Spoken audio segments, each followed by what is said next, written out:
নির্বিঘ্নে শেষ হলো 2025 সালের মাধ্যমিক পরীক্ষার শেষ দিনেই শুরুতেই ঝড় বৃষ্টি হলেও বেলা গড়াতেই সূর্যের দেখা মিলল। আজ মাধ্যমিক পরীক্ষার শেষ দিনে প্রতি বছরের ন্যায় এবছরও অভিভাবকদের দুপুরে খাবারের ব্যবস্থা করলেন শাহাবুদ্দিন খান।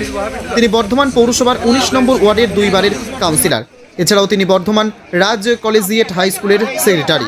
রাজ কলেজিয়েট হাই স্কুলে এই বছর মাধ্যমিকের সিট পড়েছিল বর্ধমান মিউনিসিপ্যাল বয়েজ হাই স্কুলের। মাধ্যমিক পরীক্ষা শুরুর প্রথম দিন থেকেই তিনি পরীক্ষার্থীদের অভিভাবকদের বসার জায়গা থেকে শুরু করে বিভিন্ন সুবিধার ব্যবস্থা করে থাকেন। এই মহৎ কাজে তিনি পাশে পেয়ে যান তার এলাকার তৃণমূল কর্মীদের। পরীক্ষার শেষ দিনে তিনি দুপুরের খাবারের ব্যবস্থা করেছিলেন।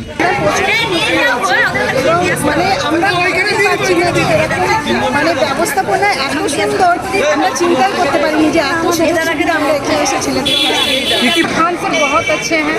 मैं फर्स्ट टाइम उनसे मिली तो बहुत अच्छा लगा। इनका सब सर्विस अच्छा लगा।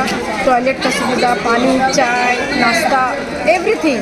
और मैंने किसी दिन कोई चीज़ का हम लोगों को तकलीफ नहीं हुआ बैठने से लेके। मैंने हम लोग बहुत हैप्पी हैं, सारे गार्जियन हैप्पी हैं यहाँ पर। और ব্যবস্থাপনা করি আমাকে খুব ভালো লাগে, যেহেতু একটা সামাজিক কাজ, এই সামাজিক কাজের মধ্যে দিয়ে আমরা অনেকটা এগিয়ে যেতে পারি। আমি মনে করি যারা এখানে পরীক্ষা দিচ্ছে তাদের যাতে কোনো অসুবিধা না হয়, সেই গার্জেনদের যাতে কোনো অসুবিধা না হয়, ছাত্রের যাতে কোনো অসুবিধা না হয়, সমস্ত কিছুই আমরা দেখাশোনা করেছি।